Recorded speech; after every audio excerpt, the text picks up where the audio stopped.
So I'm gonna light up this video.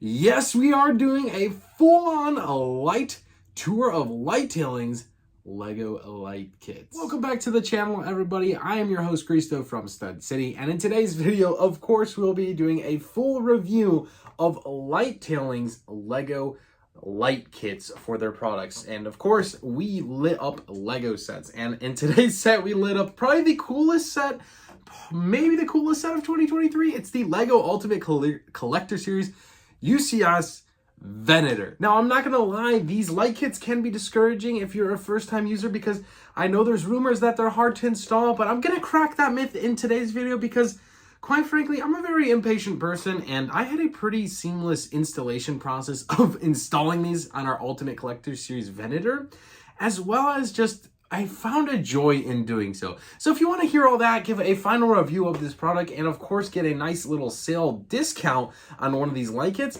then stick around because this video is going to go pretty in-depth and of course elevate our LEGO set to the next level. So in Lightailing's LEGO kit, you get quite some interesting things. So the box, first of all, is pretty sleek. You guys know I love a nice sleek box.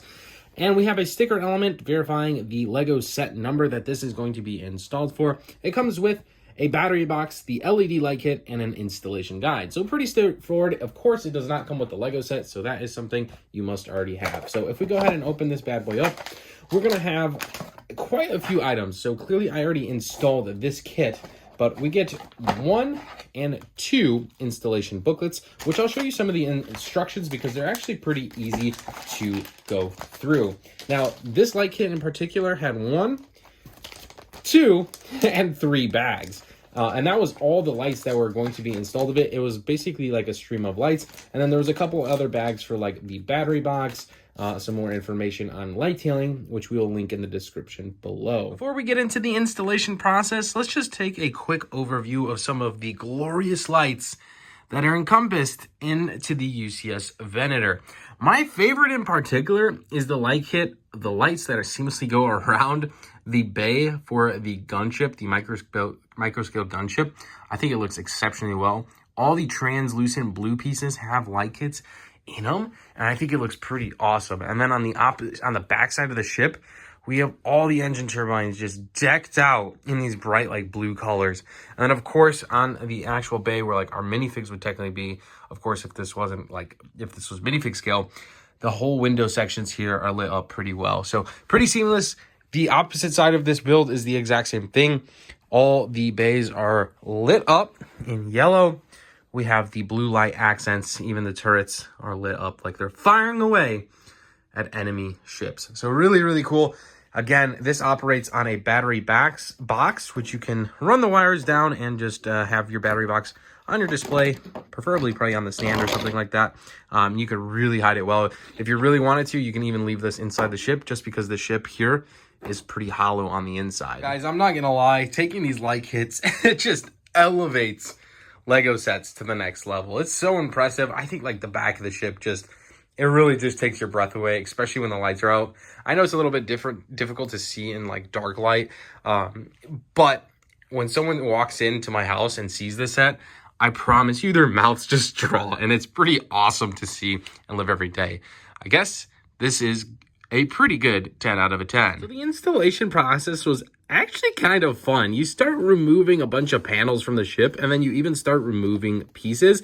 I think it's kind of an interesting way to like, you know, just encompass a LEGO set after it's already built, right? I feel like a lot of times once you get a LEGO set, you display it or put it in a LEGO city, and you don't do a lot with it. This kind of gives you an alternate feeling, like you can continue to get to work on it, right? So one of the processes here is like if you continue to follow the instructions here, you unloosen part of the bay tower of the like where the minifigs would be. You loosen some of the Technic pin pieces. You pull out some pins, right? You can see kind of best depictions. I think it looks pretty good. It was pretty easy, straightforward. I think this all in took me like an hour and like maybe an hour 20, hour and a half to do. And following step 42, we ended up removing that whole entire section. Step 43, we removed the sidewall panel with like the gunship bay window. And then all, of course, the translucent blue, like where there would be lights you could see inside the ship. And then obviously in step 45, it's indicating that we take out the light kit and we start installing. So it's just saying step 46, you would drag it through under this like Technic bridge here. Step 47, you continue to pull it through. Step 48, you are tying it around this gun, the turrets. And then step 49, it's depicting, we're going to start taking off the pieces that we are going to replace the light kits with. Same thing with step 58, 51, 52, 53, 54, 55, and 56 shows all the pieces that we just removed for reassurance. And then jumping forward just a little bit, if you look at step 61, you could see the turrets and how we are wrapping it around. It even shows you how to wrap the wires to make it super efficient. Following into step 62. Step 63, you continue to wrap it. Step 64, again, wrapping your wires around the turrets and continuing on. So all that wiring just for those 2 lights on the turrets, but I promise you it looks pretty good. But anyways, that's pretty much a lot of the installation. I guess this was just a one insert of what it looks like, but I think the pictures look really good. It's a picture and like live action of someone installing these. And I mean, it were extremely easy to follow. Like I said, I would say the first half hour was kind of me getting used to it and pulling things apart. And then the rest of it was just kind of me coasting along and getting this to completion. Well, like I said, the time for installation and the cost for getting a product like this, I think the actual final product outweighs some of those because, gosh, like I said, it's glorious. It looks beautiful. Again, it just elevates any LEGO set. I think the only other LEGO set I've lit up in the past was the Ninjago City Gardens. And I think that one was a lot more difficult, and Lighttailing has come a long way since one of the older products that I did and reviewed.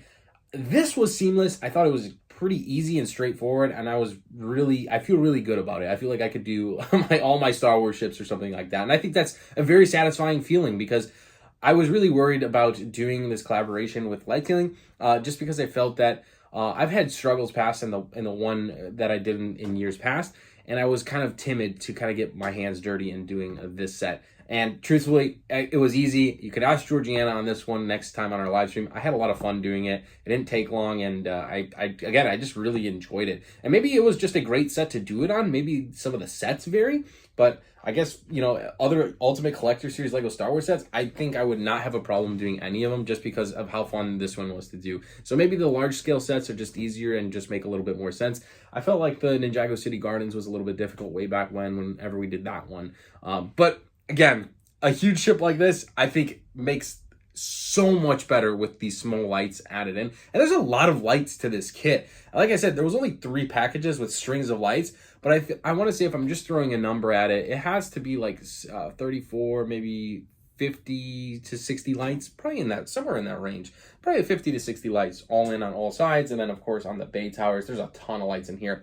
And one thing I want to say and point out is they use official Lego pieces, like the 1x1 studs here on the side and the 1x2s that are in the bay windows, like in the translucent blue. Those are official Lego pieces with lights, like with wires ran through them. And I think that's really interesting. This bag right here has all the parts that I pulled off of the Ultimate Collector Series Venator. And that just consists of all those translucent blue pieces and then 2 yellow 1x2s from each side of the bay windows. So truthfully, not a whole lot. You're not taking a lot off the original Venator. You're essentially just replacing a few of the, well, all of the translucent blues with lights. And I think that makes sense. I think it does justice for this set. Lighttailing has an immense amount of products for almost all LEGO sets that are currently on the market. As of right now, they're running insane sales for up to 60% off their light kits. And of course, if you use Stud City code, you'll get 10% off your order as well. I'm going to go ahead and link that in the description below. But always, guys, let me know what you think in the comments below. I really enjoyed this light kit as well as the way it looks finally on display. I cannot wait to display this at the new house as we are under construction, but it's definitely going to be a prize collection showcase of one of my LEGO sets. But like I said, let me know what you think in the comments below. And as always, guys, we will see you in the next video. My name is Christo from Stud City. Love you guys. Peace out.